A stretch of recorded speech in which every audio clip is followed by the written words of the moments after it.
I'm going to say that again because I think it's really important.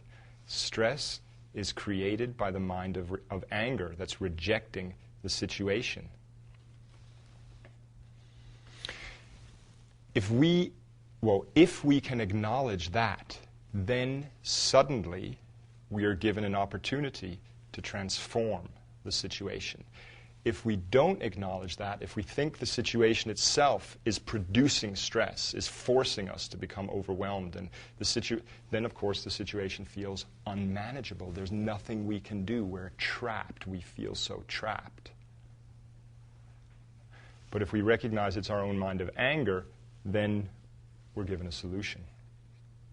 So of course this is the Buddhist approach. The Buddhist approach is to understand that it's our own mind that's creating our reality, and that an angry mind creates a painful reality.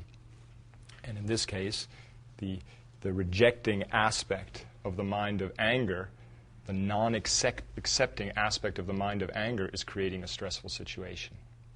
And it all feels so tight and unmanageable, doesn't it? We can get stuck there. People can spend years of their life going yes, yes, yes, but internally they're saying no. For example, the other day I saw a man out walking a little puppy bulldog. And this puppy bulldog had no intention of being walked. So he was just dragging this thing along the sidewalk, like this. You could hear the kind of, the nails scraping across the sidewalk. And that's us, isn't it? We go through life in so many situations with the brakes on. We're saying yes, yes, yes externally, but internally we're saying no. So if you try to drive, when you try to drive with the handbrake on, I'm sure you've all done that. You're wondering, what's that noise and why am I not going so fast? Well, it's because you have the brakes on. So it's the same. And that creates stress, doesn't it? Stress on the engine. Well, that's us. Stress on the engine, stress in our mind, stress in our body, stress in our relationships, because we're saying no, but we're not even recognizing that we're saying no. We're just griping internally, we're just complaining internally. So what we need to do is recognize, and this is what we do when we practice meditation, we get to know our own mind.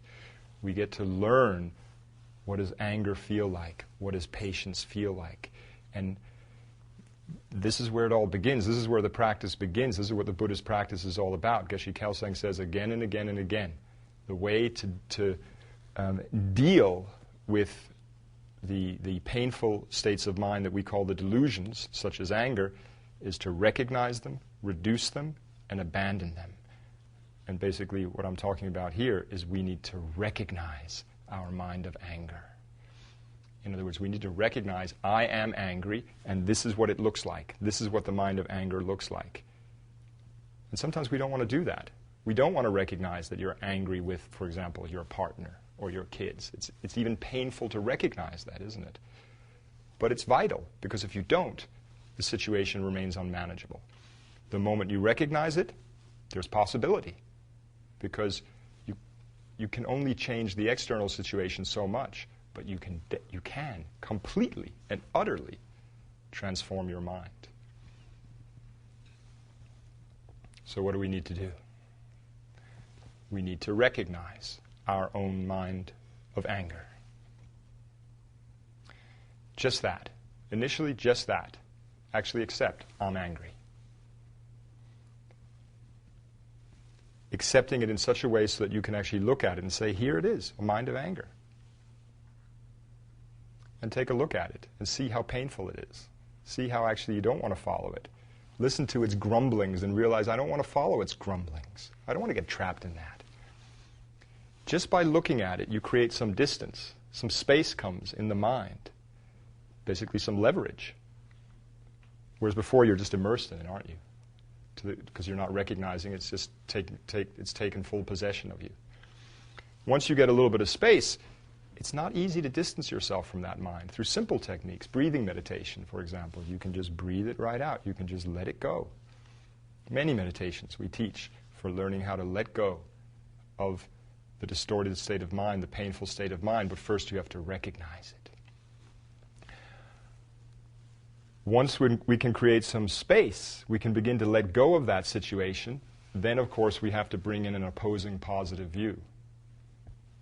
We have to see, because the situation is not inherently stressful, because my boss is not a stress inducer from his or her own side,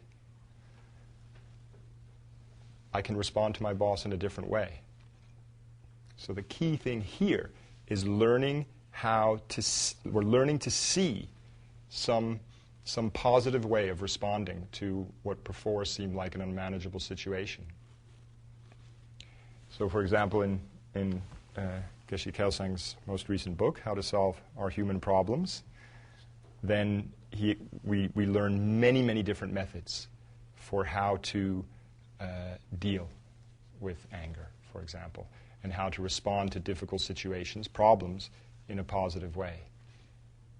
So I don't have time to give you many, but just one simple one, which is you can begin to think, say, of your boss, because that's where we started off. If you have a lovely boss, then please forgive me. Actually, from this perspective, we all have lovely bosses, because even if the boss is perceived initially as a difficulty, as a problem, from the perspective of someone who's training the mind, that's perfect. Because they're not intrinsically a source of anger. Rather, we can regard them as an object for training our mind in patience. We can say, you are my object of patience. You don't say that to them directly. That's a bad idea. But internally you say, you are my object of patience. And so then when you see them walking towards you, whereas before it was like inducing stress, now you're thinking, here they come, my opportunity for training in patience. And you're ready because you've practiced. You've been practicing at home in meditation. You've been preparing your mind to let go of the angry mind that wants to fixate on the problem, to let go of that, and instead to say, I'm going to accept the nature of patience, acceptance. Anger is the nature of rejection. Patience is the nature of acceptance. I'm simply going to accept that situation. Within accepting it, then there are many different possibilities of what to do. Within the rejection, everything becomes very limited and very unmanageable. So let me just conclude just by reading one short quote from How to Solve Our Human Problems.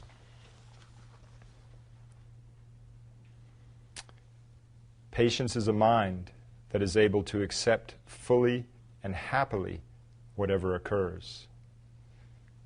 It is much more than just gritting our teeth and putting up with things. Being patient means welcoming wholeheartedly whatever arises, having given up the idea that things should be other than what they are. It is always possible to be patient. There is no situation so bad that it cannot be accepted patiently with an open, accommodating, and peaceful heart. I mean, if you think about it, there's never any point in rejecting what's happened. The doors have closed. The boss just asked you to do something. Why reject? It's happened. Just accept. Because then you can deal with it. I mean, sometimes maybe it's appropriate to say no, but not with a mind of anger. You're saying, no, I'm sorry, I can't do that, with a patient mind. Do you see what I'm saying?